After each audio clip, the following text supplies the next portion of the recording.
Hi, good evening. Today I would like to focus on an interesting topic. It's related to our society at large, our health, our well-being, and our environment that we live in.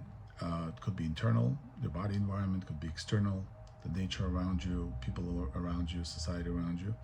And I want to focus on the idea of needs and wants. There are things that people need and things that we want.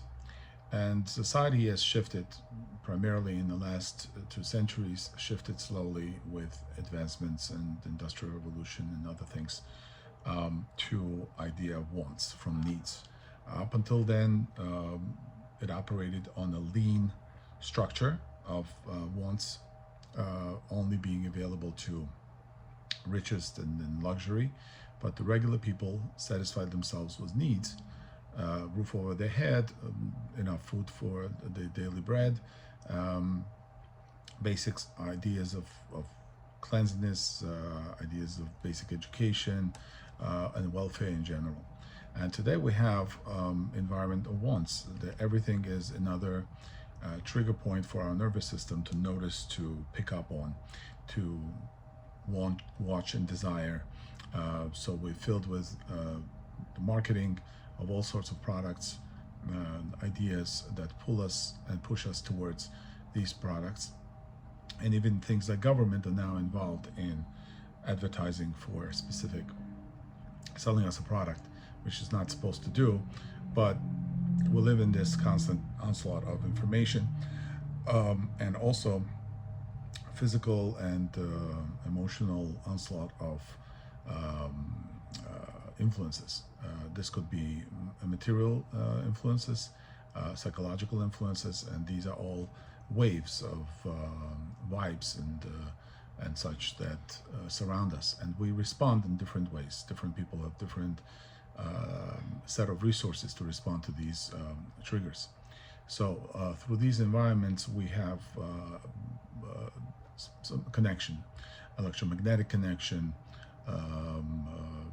chemical connection, nutritional density that we possess, so we eat through our food, that all help shape that environment and our ability to respond to it. Torah begins with this idea of satiety, or satiation with life, by creating the only mitzvah that we have, the mitzvah deoraita when it comes to food, and it's expressed in Birkat Hamazon, ve'achalta ve'savata ve'rachta. When a person eats, gets satiated, then he makes the blessing. And from there we draw this idea of Birkat Hamazon that was further developed into rabbinic structure, established by David HaMelech, Shlomo Melech, and then rabbinic additions to it and formulation. But the core of it is this gratitude, a sense of gratitude. And according to many opinions, if one expressed this gratitude even in his own words, then he would be yotzeh in the mitzvah of the Oraita of Birkat Hamazon. And it is based on two main ideas of lacking, and the idea of gaining something, or gaining food, nutrition, satisfaction, and so on. And for this reason we also make many other blessings. When we gain something, we need to acknowledge it and be grateful for it. Anything we see, we taste, we get new clothes, we make shechianu over new happy occurrences, and so on. The idea of a savata is the idea of satisfaction in general. In Torah, it's not just nourishment, it's also all types of satisfaction. Being content was once lot. It's expressed in Pirkei Avot. Mia Shir, Asameach Bechelko, who is the rich person, one who is happy with his lot. And this continues throughout.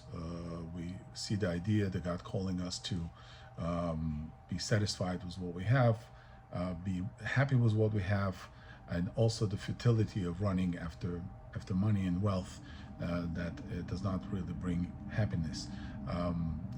For instance, in Kohelet, Pasuk Ohev Kesef Lo Yizba Kesef, one who loves money will never have enough money to satisfy him.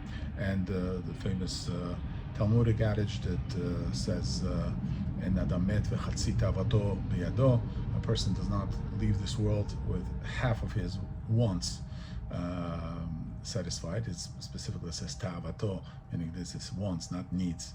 Needs are there. When you have a need and it's satisfied, it's fine. It serves a purpose, but wants are something that we conjure up in our heart, and our heart desires afterwards. And this is a direct commandment, not only to fight off the bad inclinations and other things which automatically follow the wants, but also not to invigorate yourself to the point where you have a lot of these ideas that cannot be satisfied in any way, and it's also produces damage and harms one's soul to constantly want. The idea of the ta'ava is also, it's in 10 Commandments.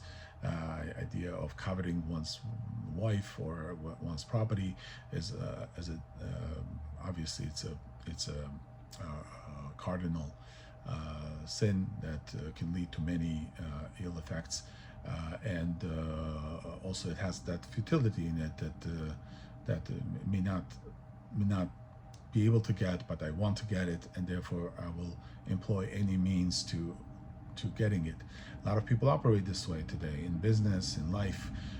They're what we call go-getters. They're always out to get a benefit, a new angle, new position, which in and of itself is not a problem. The yetzer, the inclination, is neutral, meaning that there's a movement. We have a spirit that moves us, and that's okay. We progress that way. Without inclination, we won't be able to build the life that we have. You have to have a desire to have a house, desire to have a wife, desire to make a lot of money in business, and so on. As long as you use it for your needs, that's fine. And obviously your wants as it pertains to your needs, meaning if from time to time I want to have ice cream to treat myself, that's fine. That goes as a reward system to something you've accomplished. That's why people have celebratory parties and to mark milestones. Let's say if you have a Siyum Masechet, you mark that with food. There's nothing wrong with that. Even though you might be desiring that food, that's fine, because it serves ultimately the purpose of celebrating something that's legitimate and good, as opposed to being involved in a constant, let's say, partying or stimulation through drugs and other means to that when you don't have any goals in mind. It's endless chase of pleasure, or stimulation that does not end up benefiting person in any concrete way. So our bodies require a environment of its own, and correct environment. So it includes nutritional environment, mineral, vitamins, healthy fats, proteins, and living foods, water, and other things. It's not just question of calories and chemistry. It's a question of satisfaction, like we mentioned before. Am I satisfied with this? You might like different foods, you might like different environments, and your body has to be ultimately placed in an environment that benefits you. In order for you to say, I'm satisfied, you may not need to have riches and everybody that the way it's advertised. Oh, you have to have a biggest house and the fastest car and always live in the sun. No, always living in the sun may not be good for you. People who grow up in the environment of changing seasons have to have that environment for their ultimate health. I know a lot of people who move to Florida and they're not happy. It's constantly humid and sunny and they're not used to it. There are, North American, they're New England types that have fair skin, they burn easily. It's not a good environment for them. Other people love it. I personally love sunny weather at all times, but I also recognize the a calming effect of the shade and the forest and trees, which is also very beneficial. I like changing of seasons. I like sometimes, cold environments, because I run a wide gamut of my tolerance, and that's good. If I'm constantly in a sunny environment, maybe like in Arizona or something, I may not be able to fare as well. Another environment is outside environment. We have water, for instance. Water is a neutral environment, something that your body needs and something you need from the outside in. Besides bathing and swimming in the water, which cleans our extra onslaught of bacteria, let's say, whatever. You have to have your bacteria in your skin, and you have to have your oils and other things preserved. I always speak about not taking showers too frequently. There are people who take 2 showers a day. Nothing could be more damaging to your skin than this, because you're washing off very valuable protection for your skin, the oil and bacteria that have to be in your skin. It kills all the other pathogens that might end up on your hands, for instance. During the COVID, they were always wearing gloves, and the people who don't understand science, don't understand microbiology, they always go for this, cleaning and killing the bacteria and killing the bug, which is a Pastorian false idea. We do not operate this way. The nature in general operates on good bacteria pushing out the bad bacteria. You cannot eradicate and sterilize everything.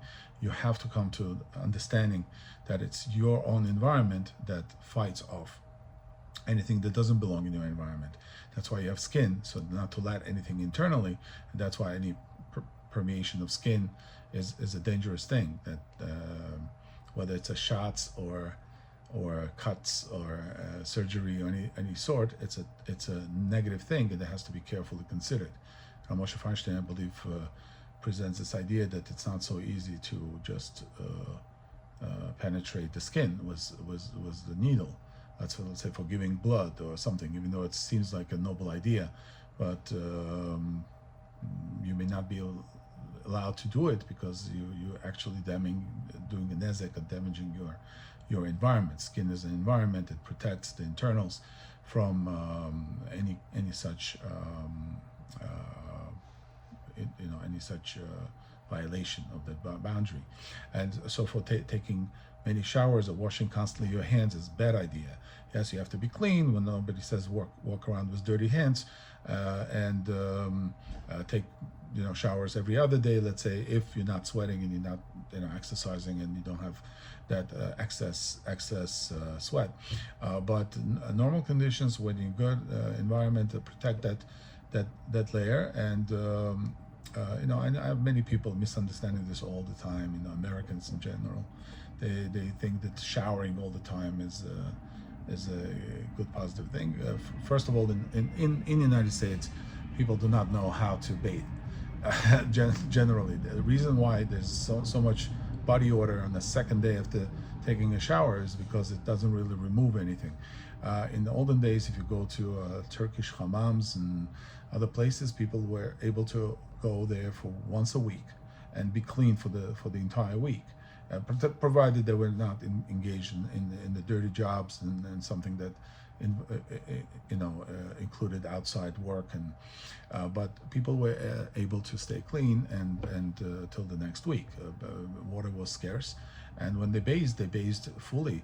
Was another person helping out, removing all the excess dirt from the skin by providing massages, special to soften up the dirt, and then removing and scrubbing, and all that went into a deep cleaning mode of maintaining the body, and the person came out like the newborn baby, and they were not allowed to expose themselves to wind and other things because of the reason I mentioned. Your oils have to come back to the skin. It's a bad idea to venture out in a sunny day right after taking a shower. You have to wait for a half hour at least for the sebaceous oils to come to the skin, so to protect that environment. That's water. And also we have internal water environment. We have to drink water, we have to hydrate, And the body itself, not what the water you drink about a liter or a liter and a half of water throughout the day through different means, by eating soup, let's say. It's also water and drinks, but it's food technically. But the clean water has to be a 1 liter of water, let's say, has to be consumed depending on your body weight. But then your body exchanges about 9 liters of water inside the body, meaning going in and out of different organs, different systems.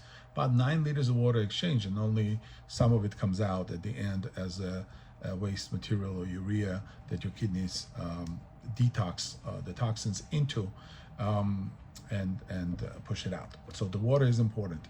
Good water is important, not chemically treated, in a clean environment. And we have many ideas of water. I'm probably going to do a separate lecture on this because it's such a vast idea. But as a note, we have concept of Mayim Chaim throughout the Torah, and only Mayim Chaim can help in certain cases. Mayim Chaim is used for sota, Mayim Chaim is used for the zav. Nothing else can help zav. Zav cannot go in the mikveh and come out pure. It needs Mayim Chaim, even if it's not Arba'im Sa accumulating in one place. If he lies down in the brook of river or brook, he can be cleansed, but he cannot be cleansed with the Mei Nida, which is mikveh water. That helps for other things, for kelim or for women, but not for zav. So you see that there's an idea of living water. One of the interesting things is the cats will only drink moving water.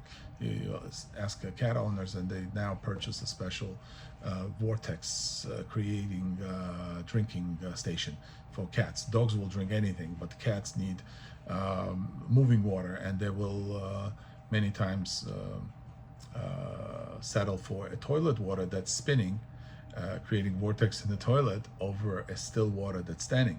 And there's something to it. The nature knows that the water needs to be structured, needs to be moved. And then when you bathe in a river or you bathe in the ocean, which is even better, it has salt and you have osmosis which removes toxins, and you become also neutral.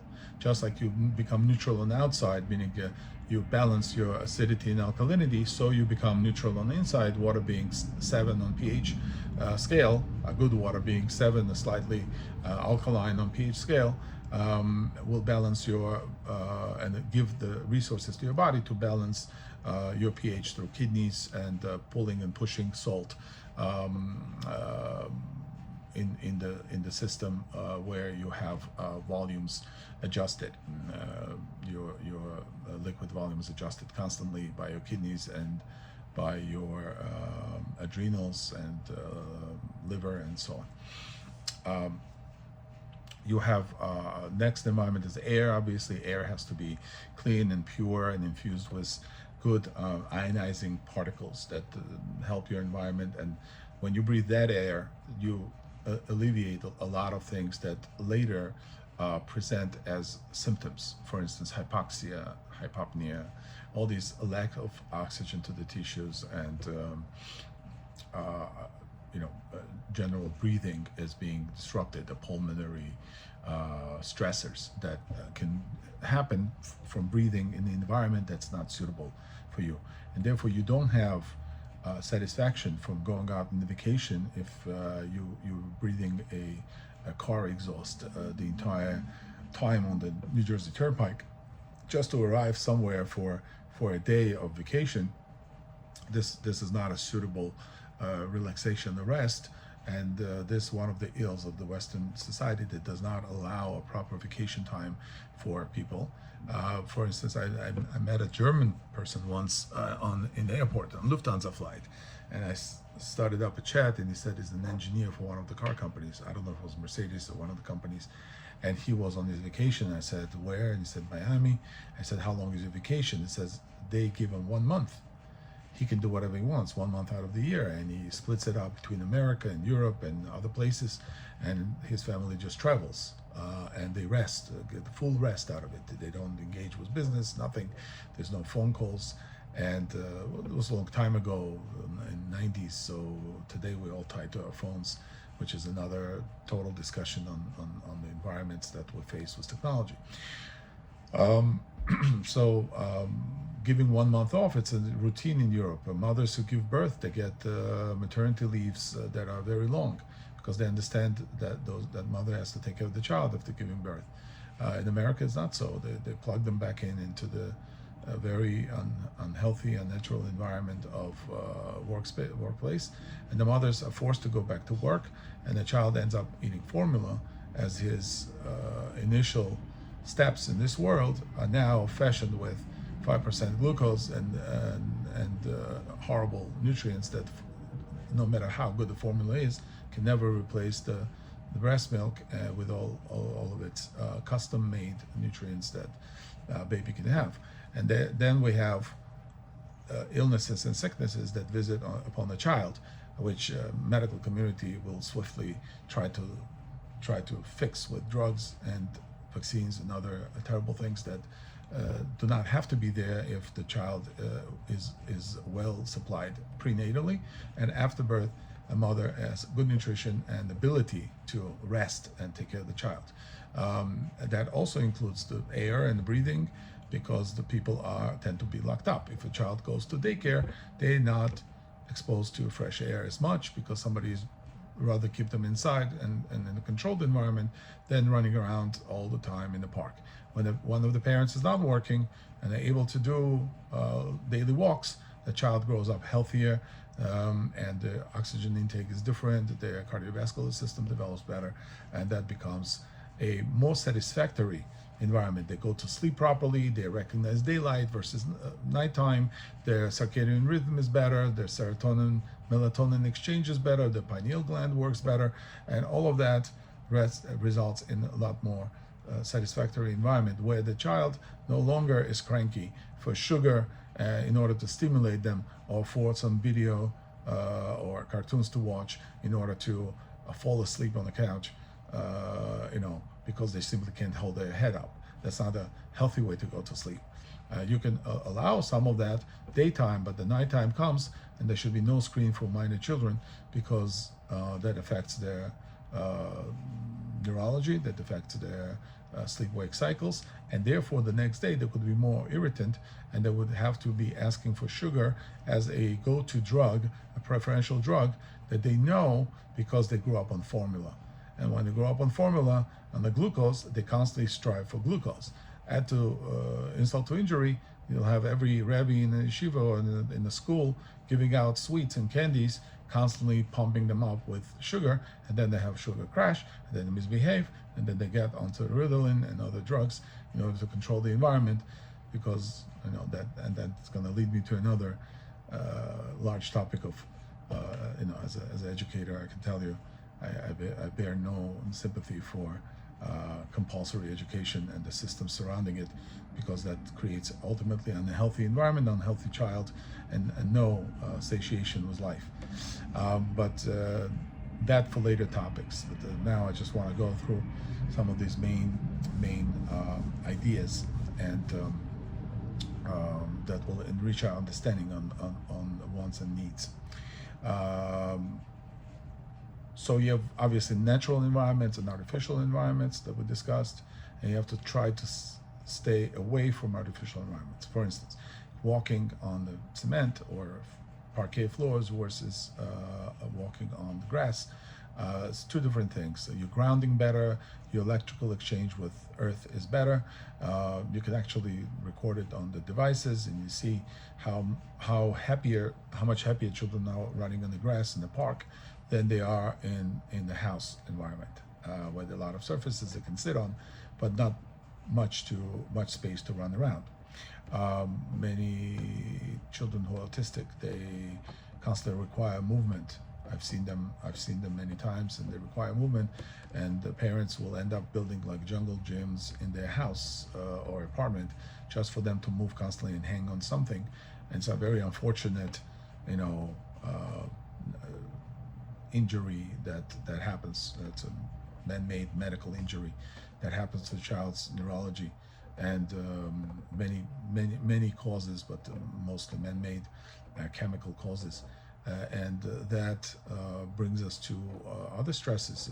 You cannot be happy in life and satisfied as one of the children, even if all the other children are healthy, and one of the children has a debilitating disease like that.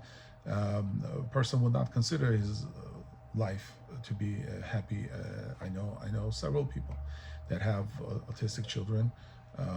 They're not born this way; they were injured, and they now create a hell for the family.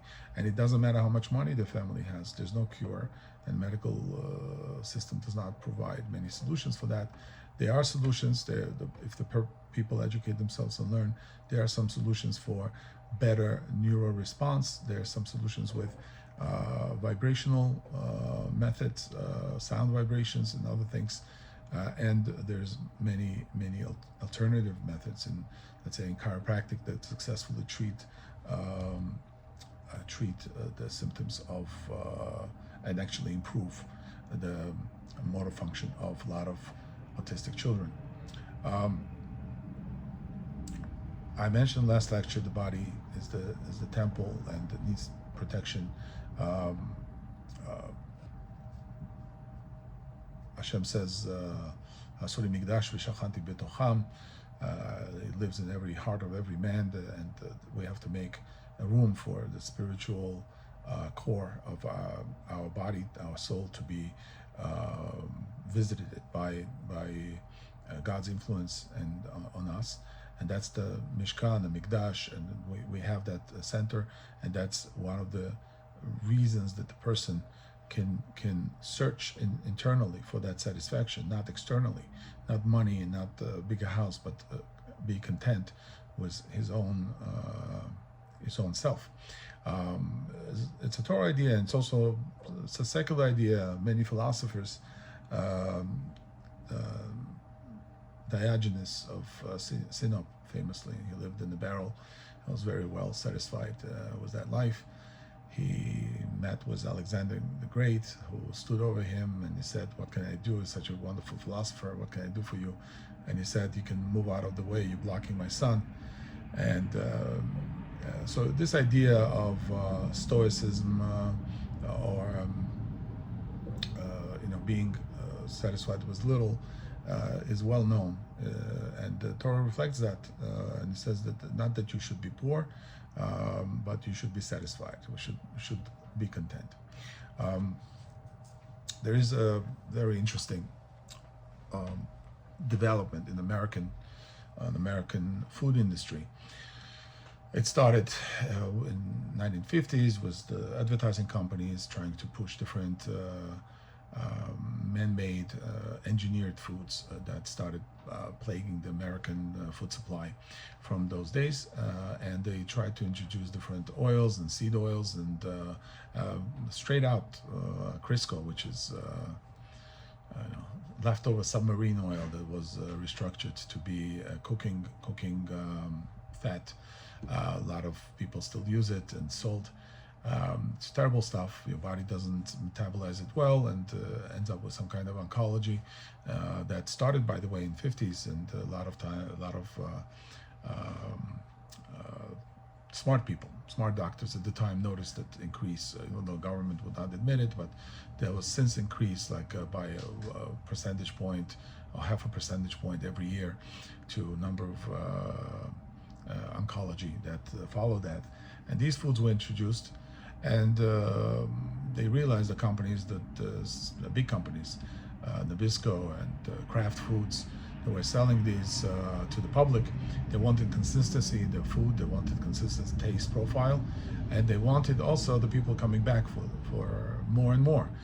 To sell at the levels today that Costco sells or Walmart, you have to have something that people are so used to they can't live without, like for instance ketchup or mustard. And most Americans don't have variety in food as much as you think that there's variety. If you go to any market anywhere in Israel and other Middle Eastern countries or whatever, and you'll find much greater variety of food, sauces, fruits, and so on. When I came to America, there was only two melons. There was a cantaloupe and honeydew. That's what you find in every supermarket. You didn't have variety. Even though it looks like there's variety, but there's really not much variety, and both of these were GMO products that were produced in some fields, sprayed with glyphosate and so on. When I was growing up, I had 20, 30 different melon species that was available in my market next to my house. Not saying that there was, everywhere there was that kind of variety. But as far as food that came from nature, when in a free competition market between farmers, yeah, you will see much more variety on the farmers market that you will see in your local supermarket. What Americans did, they invited a lot of scientists to alter foods in order for people to eat a certain type of food all the time, certain type of chips, certain type of sauces like ketchup, for instance, is a staple. You can't do without ketchup. Why do people like ketchup so much? Because certain scientists, Howard Moskowitz, who was basically took 30 different mixes of ketchup with different ratios of salt and acidity and pepper and spice and whatever, and he made like 30 different things, and he let hundreds and hundreds of people taste them to come up with this taste profile that allowed them to not only like it, but come back for more. So there's a point in the brain where the brain says, this is not only good, I want more of it, because of the sugar content and salt content and acidity and fat content that triggers what's called the bliss point.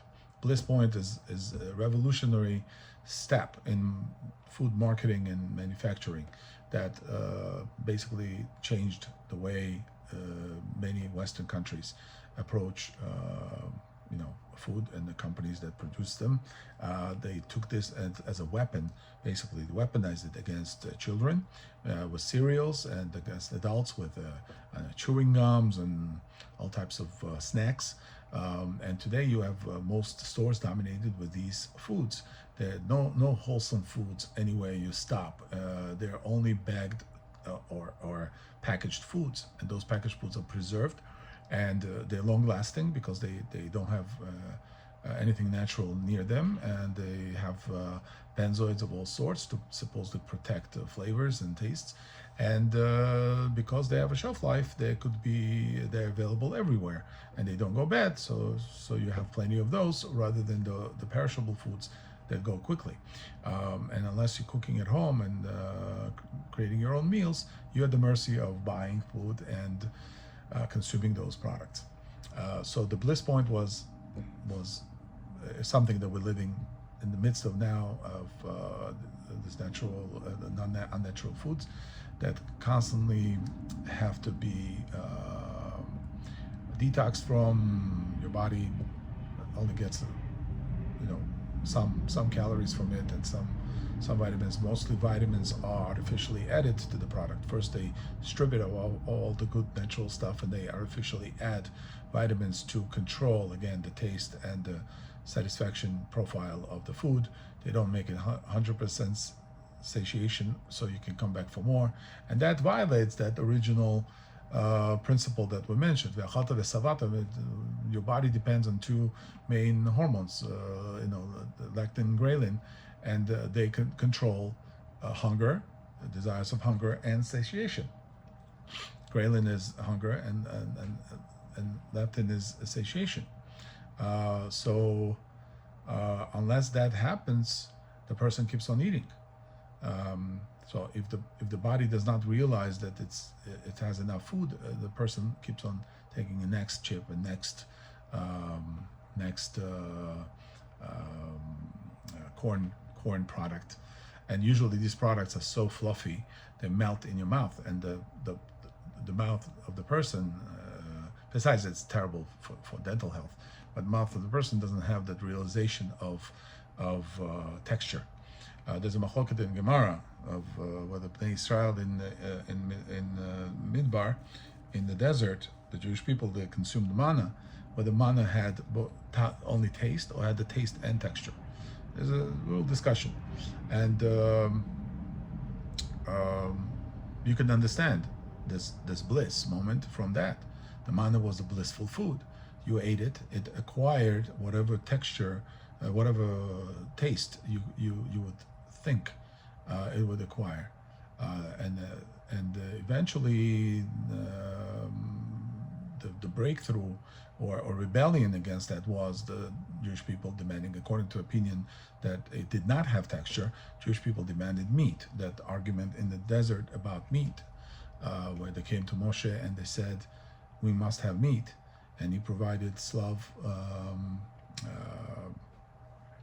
in the desert, the birds, the fowl, because the teeth demanded some texture to literally to sink their teeth in, and that's why they take all the laws of basar b'chalav, basar odeinu bein sheneim. We try to define meat from that story, from that idea that something that has to have texture.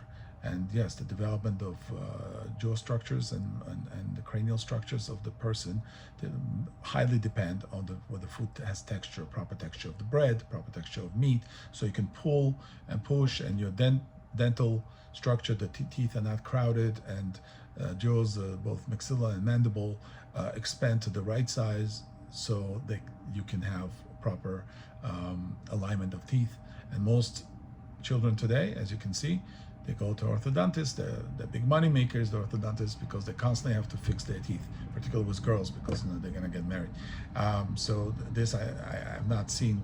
We had children that grew up normally with normal teeth, 32 teeth, and there was no such thing as having braces all the time. Nobody in Soviet Union had braces.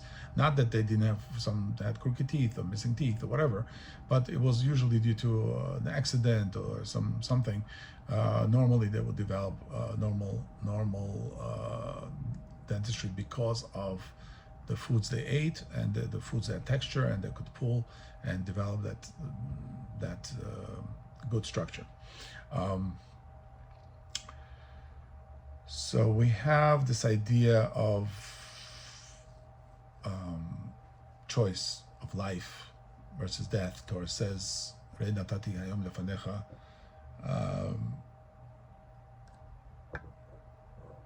Chaim v'mavet, tov v'ra, and choice between life and death and good and bad rests in your own identity. The Torah gives you instructions, tells you to do good, gives you informed consent, so to speak, and choice to make. And in that choice, you have to choose something that's appropriate for your environment, for your body, for yourself. There's an idea of electromagnetism, like I mentioned. Everything is electric. Our body's electric, food we eat is electric, and it carries a certain charge. If you do not abide by the principles of electromagnetism, then the body gets destroyed. The body starts being deficient. It's not amount of food you eat, and it's not even what kind of food you eat. It's whether it has that structure, whether your water has structure. Water is electrical structure. Your lipids are there to be a divider between two polarities, positive and negative.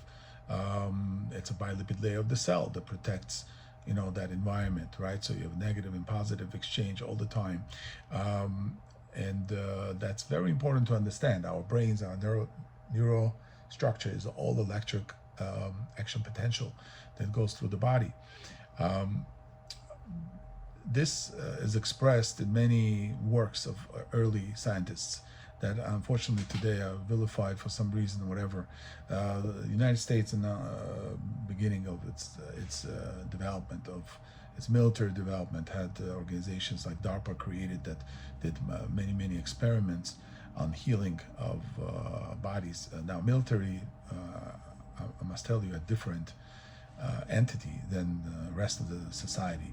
They don't go by U.S. Constitution. They have their own rules and regulations, their own courts. Different set of standards apply to military. And unlike scientific community and the medical community, they have vast opportunities and cohorts of fighting men and women to do experimentation on, and they did. Some bad experiments, some okay experiments, but they have availability of young men, healthy men and women, to run any number of experiments and come up with very solid results, much better than what the scientific community can achieve with their smaller cohorts and doubtful results, because experiments cannot be set in a pure setting, and because the soldiers are under command under command, and they have to follow rules. They can be given any number of foods. They are all fully dependent on the military system to provide them with sustenance. They can alter, let's say in the study of MREs, the soldiers' food packet that they receive when they're out in the field. So MREs have certain set of foods. In different armies of the world, they figured out what would be the minimum caloric intake for the soldier to fight through the battle, even at the cost to his health, but to venture out in the wild and let's say have enough carbs to not to faint and to fight. And from time to time, they'll add in some sweets or other things just for satisfaction sake, right? Satiation also has to do with satisfaction. So if I give you a sweet dessert at the end, every restaurant knows that your satisfaction with the entire meal process would be a lot better if you had the tiramisu at the end with the good double espresso, because it seals the deal, so to speak, and gives you that warm feeling of glucose and sugars going in and providing your brain with certain degree of happiness. And that's very important, and that's not wrong, even according to Torah, to partake in some sweet and some desirable things in life, and as long as you do not indulge over what your body needs. So here also, electromagnetically, the foods have to be structured in order to provide what you need. Military situation is an extraordinary situation. It's not normal situation. Normal situation, person has to eat the foods that are charged properly. The water that cooks your rice, rice that does not sit for too long, so doesn't develop fungal growth.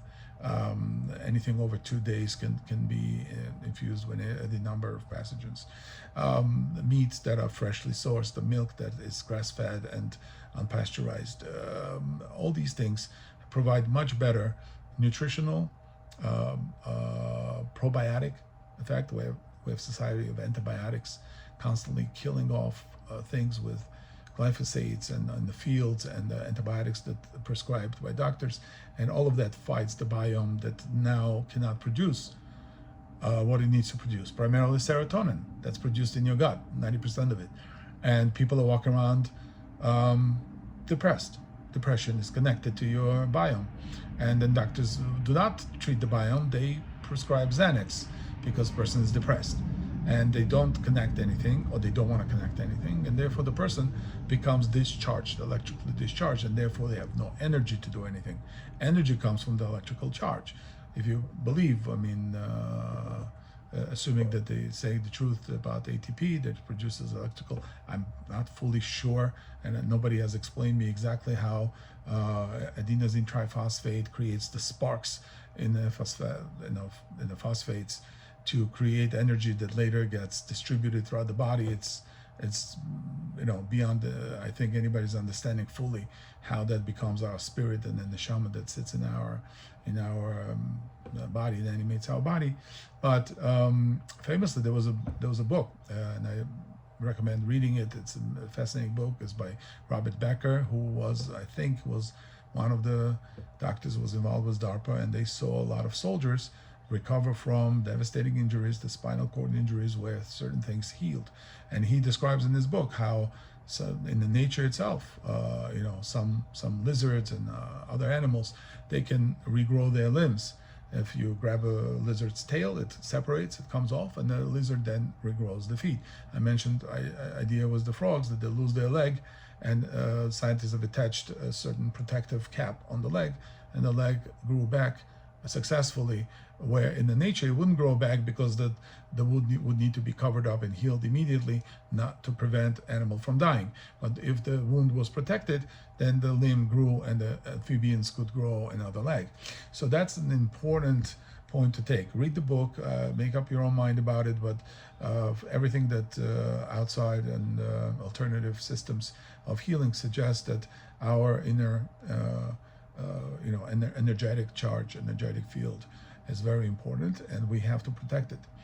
Any practitioners of Qi, Chinese medicine, they will tell you based on meridians, based on other things, and it's all documented, there are studies about it, that these things work, and that's why successful healing in the East was not the same as in the West.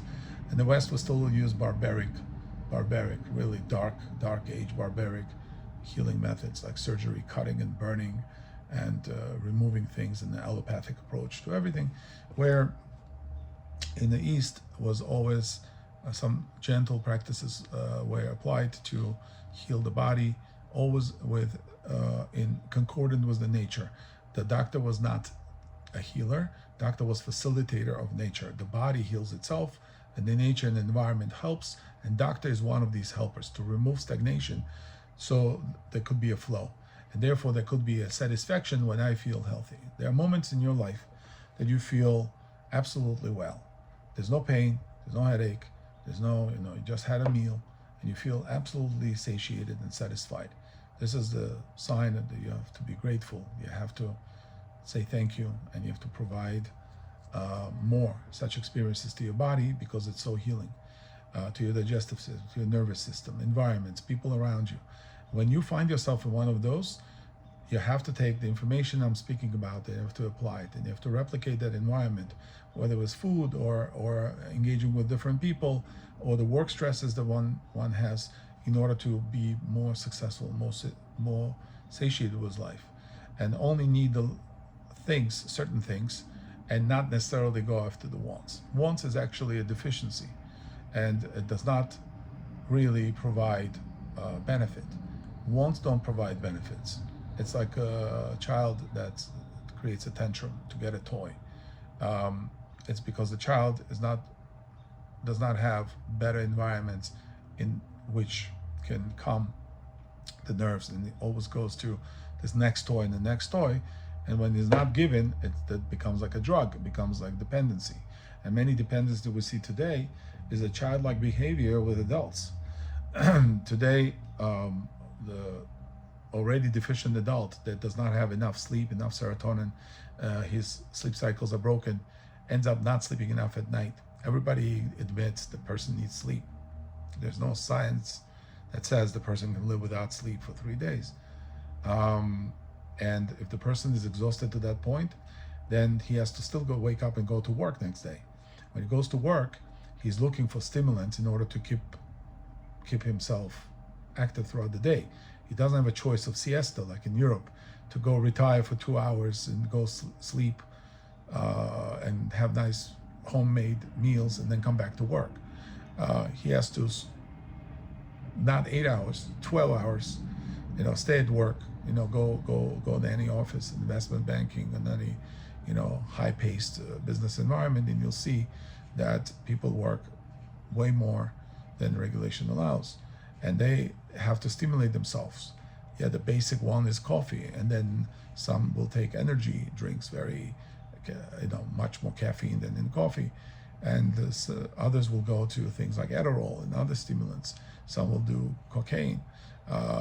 These are all ill effects of initially not giving the body what it needs, the rest and rebuild. And then a person is plunged into this constant vicious circle of stimulants and drugs, and withdrawal from these drugs, and sugars, and stress eating, in order to satisfy something, the want, not the need. Need only comes naturally. When you're hungry, you eat. When you're thirsty, you drink. That's Rambam's principle. If you don't have hunger and thirst, you technically should not be snacking or eating or drinking. You have to wait. You have to allow the digestive system to do its work and distribute nutrients properly. When constantly interfering with it by running around and creating sympathetic environments that keep us in stress levels, that food turns into poison, that food mixes with adrenaline and other things that do not allow the digestion and rebuilding. That creates permeation for the brush border of the intestines, that creates intestinal issues, that creates stagnation, that creates constipation, creates other things for malabsorption of nutrients. And people adding on top of this other wants. I spoke extensively on Ozempics and Manjaros and Wegovy's and all these GLP-1 drugs that now basically satisfy people's wants of losing weight with the adverse side effects of gastroparesis and other things. Biologics are used left and right now for young people, and they're coming down with symptoms and sicknesses that the previous generations never heard of. back in the Soviet Union, there was a regulation that the doctor who performed surgeries, if he was made by the hospital to work over 8 hours a day, he was not responsible if the patient died on his table. Overexhaustion and stressors were taken seriously by people who wanted to build a new country and healthy worker.